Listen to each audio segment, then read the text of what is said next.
E aí, pessoal, boa tarde. Hoje eu gostaria de falar com vocês sobre uma questão que tem sido muito discutida, principalmente dentro da academia, principalmente ali dentro das linhas teológicas, aonde diz que Adão ele teve duas esposas. Uma criada no capítulo 1 de Gênesis e a outra criada no capítulo 2. Por que que existe correntes teológicas que diz que Adão teve duas esposas? Porque no capítulo 2 e o versículo 23, Adão, quando ele acorda do sono, que Deus havia tirado da sua costela e formado uma mulher, quando Adão retorna do sono, então ele vê a mulher e ele diz assim: esta sim, agora é osso do meu osso e carne da minha carne. Então, quando Adão fala esta sim, nós vemos ali um pronome demonstrativo. Então, isso dá a entender o quê? Que esta sim agora é osso do meu osso e carne da minha carne. Porque aquela que foi criada no capítulo 1, ela não era, por algum motivo que eu não sei qual, da onde eles tiraram isso. Então, por causa deste pronome demonstrativo, esta sim agora é osso do meu osso, existe uma linha ou uma corrente teológica que diz que Adão teve duas esposas. Então eu quero trabalhar aqui dentro tanto do capítulo 1 como também do capítulo 2, onde vai trazer a narrativa da criação, do homem e da mulher. Lá em Gênesis, no capítulo 1, vamos estar lendo aqui rapidinho, no versículo 27 diz assim: e criou Deus o homem à sua imagem. A imagem de Deus o criou, vírgula, macho e fêmea os criou. Essa aqui é a narrativa da criação do capítulo 1 de Gênesis. Agora a gente vai para o capítulo 2, lá a partir do versículo 18, diz assim: e disse o Senhor Deus, não é bom que o homem esteja só, far-lhe-ei uma adjutora, para que esteja como diante dele. Versículo 21. Então o Senhor Deus fez cair um sono pesado sobre Adão, e este adormeceu, e tomou uma das suas costelas, e cerrou a carne em seu lugar. Versículo 22. E da costela que o Senhor Deus tomou do homem, formou uma mulher, e trouxe a Adão. E disse a Adão: esta sim, agora é osso do meu osso, e carne da minha carne. Esta será chamada varoa, porquanto do varão foi tomado. Então, por causa dessas duas narrativas, esta linha teológica, essa corrente teológica, diz então que Adão ele teve uma primeira esposa e por causa de algum motivo, que a gente não sabe qual, não deu certo. E aí então, no capítulo 2, Deus criou, tirando da costela de Adão, uma mulher para que auxiliasse Adão.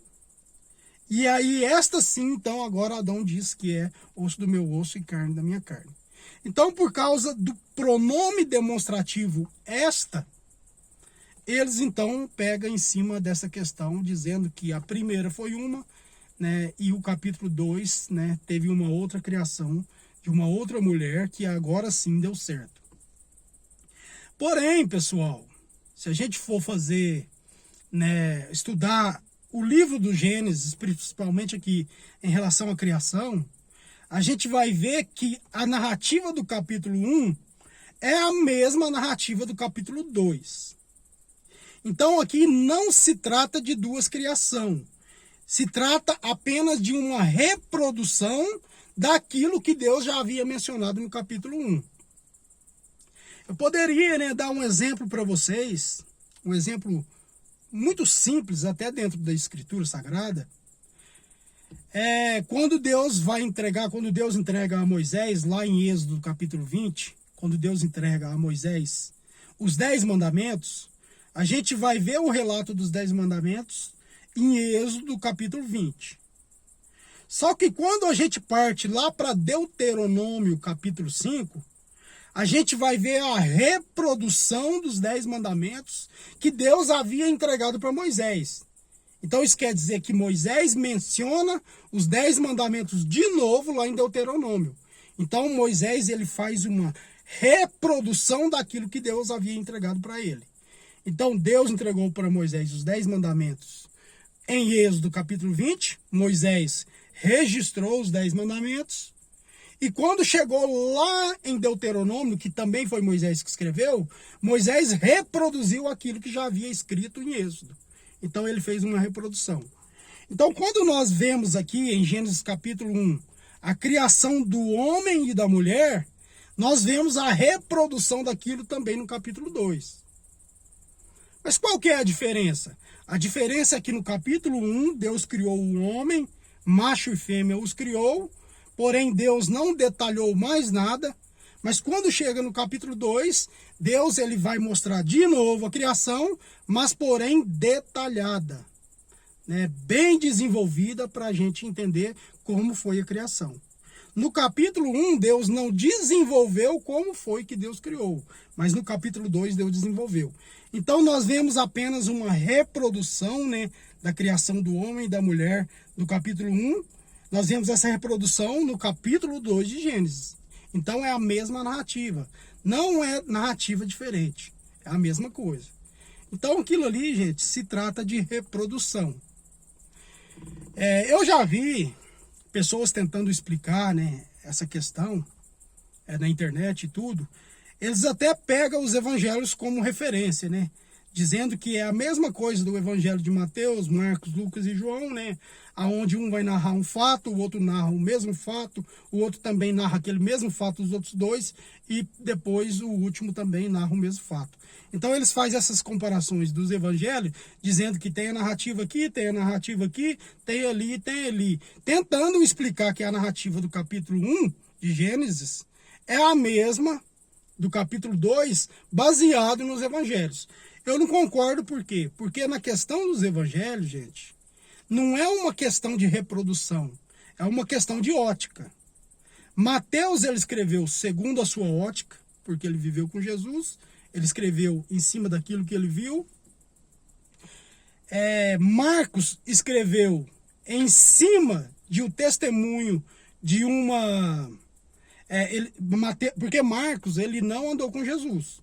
Ele não era uma testemunha ocular de Jesus. Mas, porém, né, ele escreveu o seu livro, inspirado por Deus, baseado em cima da fala de alguém que andou com Jesus. Assim também foi Lucas. Lucas também não andou com Jesus. Mas ele escreveu a sua fala, inspirado por Deus, baseado em cima de uma testemunha ocular que andou com Jesus. E depois João escreveu segundo a sua própria ótica, porque João e também Mateus andaram com Jesus. No caso dos evangelhos, não é reprodução, e sim cada um trabalhando segundo a sua ótica, segundo aquilo que vivenciou. Então pode ser que há algumas diferenças, mas porque cada um escreveu na sua ótica, né, na sua forma de ver as coisas. Mas no caso aqui de Gênesis capítulo 1, a criação do homem e da mulher, e Gênesis capítulo 2, a criação do homem e da mulher, é uma questão de reprodução. É igual aos 10 mandamentos. Os 10 mandamentos foi escrito lá em Êxodo capítulo 20 e foi reproduzido em Deuteronômio capítulo 5. Ali é uma reprodução. E a criação também foi uma reprodução do capítulo 1. E o capítulo 2 vai trazer uma reprodução do anterior. Mas, porém, a criação do capítulo 2 é uma reprodução, porém, mais bem detalhada, mais bem, né, explicada, para a gente entender como de fato foi a criação. Então, para quebrar um pouquinho aí, né, dessa linha teológica que diz que Adão teve 2 esposas, aqui nós não vemos 2 narrativas. Nós vemos a reprodução de algo que Deus criou no capítulo 1, e aí Deus trouxe de novo no capítulo 2, mas porém de forma mais detalhada. Mas então, até então, não expliquei a questão do pronome demonstrativo, esta. Esta sim, agora é osso do meu osso e carne da minha carne. Então, porque o que mais pega é o pronome demonstrativo. Por que que Adão disse, esta sim agora é osso do meu osso? Porque, pessoal, em Gênesis capítulo 2, a partir do versículo 18, a gente lê assim, ó. E disse o Senhor Deus, não é bom que o homem esteja só. Far-lhe-ei uma auxiliadora, para que esteja como diante dele. Versículo 19. A gente vai entender por que Adão disse isso. Versículo 19. Havendo, pois, o Senhor Deus formado da terra todo o animal do campo e toda a ave dos céus, os trouxe até Adão. Então, o que nós estamos vendo, que Deus criou do pó da terra, Deus não criou do pó da terra só Adão, mas Deus criou também os animais, as aves, né, tudo ali do pó da terra. E quando Deus criou os animais e as aves, o que Deus fez? Deus trouxe todos para a presença de Adão, para que Adão desse nome a esses animais e a essas aves. Então está escrito, e havendo, pois, o Senhor Deus formado da terra todo o animal do campo e toda a ave dos céus, os trouxe a Adão, para este ver como lhe chamaria. E tudo que Adão chamou a toda a alma vivente, isso foi o seu nome. Então nós vemos que Adão nomeou tanto os animais, né, como tanto os animais da terra, como também as aves do céu. Ok. No versículo 20. E Adão pôs os nomes a todo gado, e as aves dos céus, e a todo o animal do campo. Mas, olha aqui, mas para o homem não se achava alguma igual a ele, que estivesse como diante dele. Então, o que que nós entendemos aqui? Nós entendemos que Deus trouxe todos os animais na presença de Adão, tanto animais macho como animal fêmea, né, seja animal de campo, né, animal selvagem, aves do céu, todos, né, cada um no seu par, macho e fêmea. E aí Adão foi nomeando. E aí no versículo diz assim, mas para o homem, Adão, não se achava alguém semelhante a ele. Então Adão, quando foi dar nome aos animais, ele já havia observado que nenhum ali, né, era da sua espécie. Ou nenhum ali, né, tinha a sua natureza. Era de natureza diferente. Por isso que quando Deus, no versículo 21, diz assim, então o Senhor Deus fez cair um sono pesado sobre Adão, e ele adormeceu. E tomou uma das costelas e cerrou a carne em seu lugar. E da costela que o Senhor Deus tomou do homem, formou uma mulher e trouxe a Adão. Aí no versículo 23, Adão disse, esta sim, agora é osso do meu osso e carne da minha carne. Então nós entendemos, através do próprio contexto, do próprio contexto imediato, nós entendemos que Adão agora percebeu que aquela mulher que foi tirada da sua costela, ela sim tem a sua própria natureza. Ela sim tem a sua própria semelhança. Ela sim é igual a ele. Por isso que Adão, né, havia observado que cada animal tinha o seu par, né, cada ave tinha o seu par, macho e fêmea tinha, mas para ele não tinha ninguém igual. Por isso é que Adão disse, esta sim, agora é osso do meu osso. Por quê? Porque aqueles lá que eu nomeei, nenhum deles não era. Mas essa sim, agora é osso do meu osso.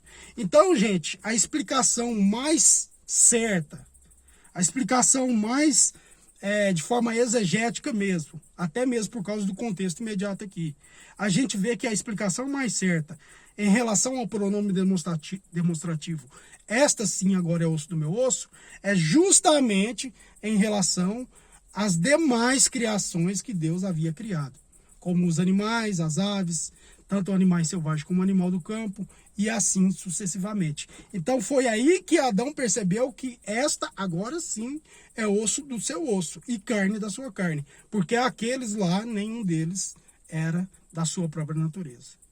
Então isso aqui explica, gente, que a criação ela é apenas uma. Tanto a narrativa do capítulo 1 de Gênesis, como a narrativa do capítulo 2, o capítulo 2 traz uma reprodução do capítulo 1, mas porém uma reprodução de forma detalhada e bem explicada para a gente entender como foi a criação. Então não teve, né, ali no caso, dois tipos de criação, não. Foi apenas uma. Porém, gente, existe também, dentro da mitologia judaica, defendendo essa tese de que a mulher criada no capítulo 1 foi uma e a do capítulo 2 foi outra. Porém, né, na questão da mitologia judaica, eles dizem que a mulher que foi criada no capítulo 1, ela foi criada, e o nome dessa mulher é Lilith. Acho que muita gente já ouviu falar sobre esse nome Lilith. E eles dizem que essa Lilith, né, ela não queria ser pelo menos igual a Adão, né? Não estou nem falando na questão de submissão. Ela, na verdade, ela nem queria ser submissa ao homem, né? Ela queria estar acima do homem. Se ela quisesse pelo menos estar no pé de igualdade com Adão, tudo bem. Mas a mitologia judaica diz que essa primeira mulher, criada lá em Gênesis capítulo 1, ela queria ser superior ao homem, ela não queria ter nenhum tipo de submissão, e isso então fez com que ela não quisesse mais Adão, saísse do jardim criado por Deus e fosse vagar pela terra. Então, né, a mitologia judaica cria um nome para essa suposta primeira esposa do capítulo 1, e esse nome é chamado de Lilith. Pessoal, porém, a Bíblia ela não fala nada, né, sobre uma primeira esposa e uma segunda esposa, e muito menos sobre uma esposa que chamava Lilith. Na verdade, isso aqui é uma inferência judaica dentro do texto, em Gênesis capítulo 1 e o versículo de número 27. Ou seja, eles pegam o nome Lilith, infere dentro do texto, para dizer que ela foi esposa de Adão, e dizer que ela não queria ser submissa ao homem, na verdade ela queria ser maior que o homem, e por isso então ela resolveu, né, largar o jardim criado por Deus e vagar pela terra. E aí ela se tornou a rainha lá das trevas. Isso tem dentro da mitologia, essa tal de Lilith aí. Mas na verdade isso aqui é uma inferência, né? Eles quiseram pegar o nome Lilith e colocar, inserindo eles dentro do texto.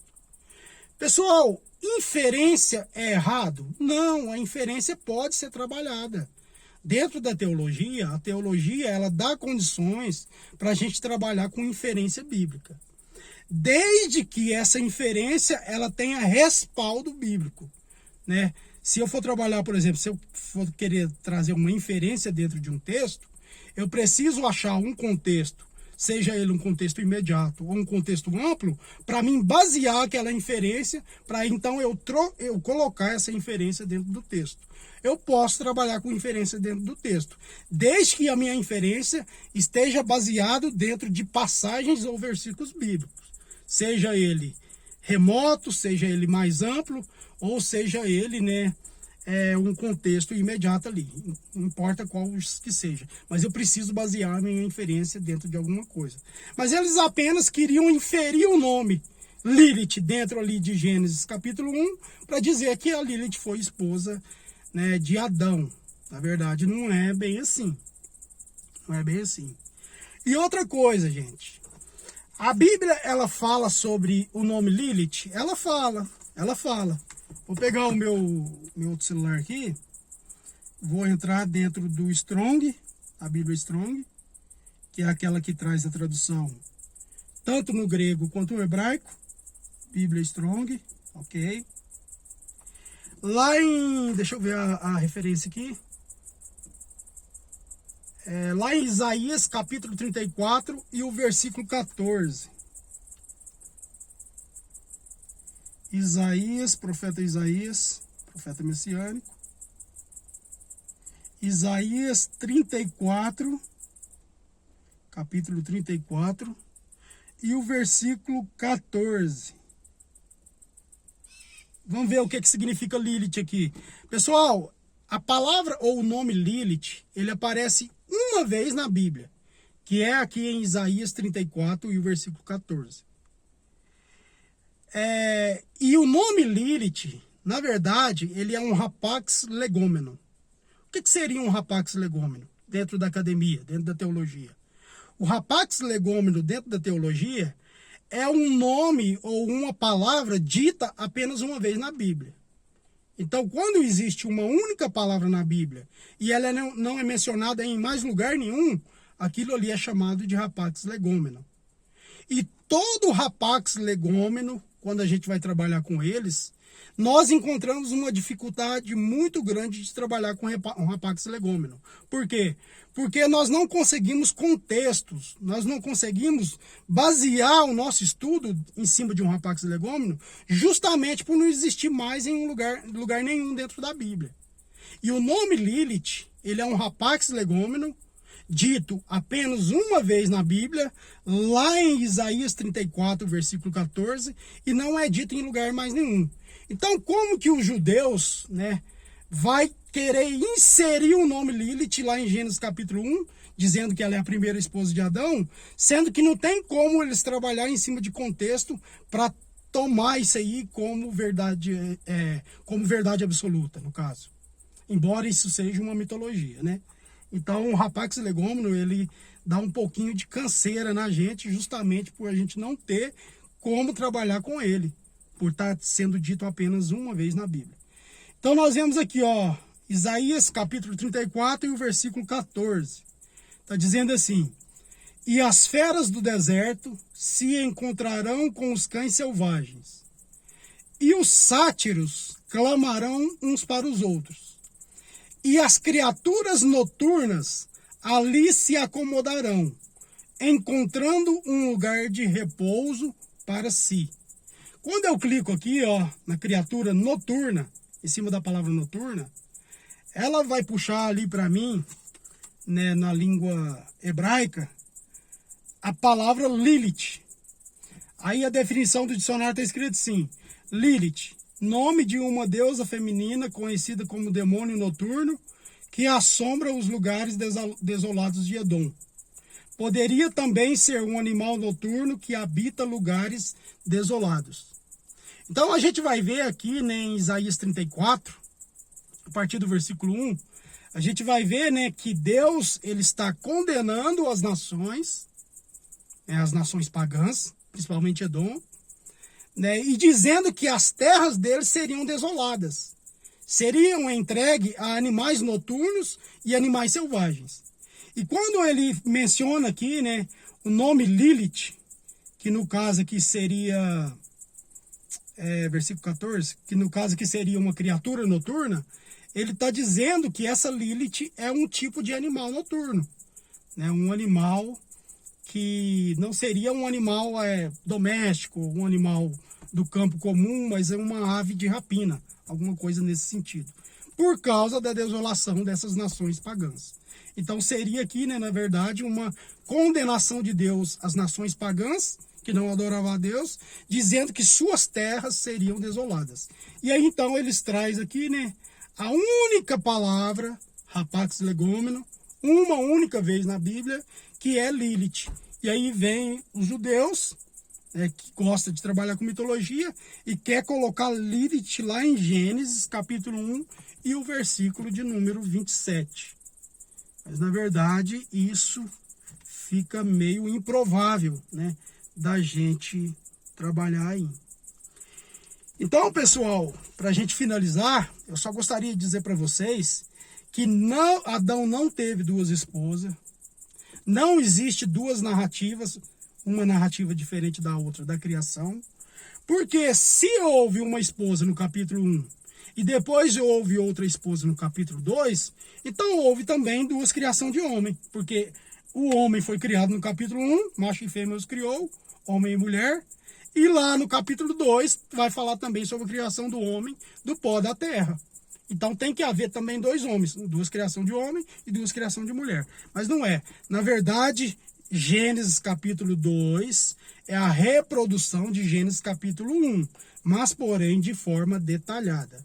E quando a gente entra no pronome demonstrativo, esta sim agora é osso do meu osso, Adão está falando que esta sim é osso do seu osso e carne da sua carne. Porque aquelas que ele nomeou, que são os animais, tanto, né, da fauna, da flora e também as aves dos céus, elas não eram osso do seu osso e carne da sua carne. É isso que o texto está dizendo. Então houve apenas uma criação, né? Deus criou o homem e a mulher, Deus criou o homem do pó da terra, a mulher foi tirada da costela de Adão e assim por diante, tá bom? Então, quero deixar isso tudo para vocês, né, para a gente estar crescendo um pouquinho aí no conhecimento, né, entendendo de forma mais detalhada, mas porém contextualizada. Não adianta a gente trabalhar sem mencionar nem o contexto, porque o contexto explica o próprio texto. Então essa é a forma correta da gente interpretar a criação do homem e da mulher, tá bom? Fica com Deus, tenha uma ótima tarde e até a próxima, se Deus quiser.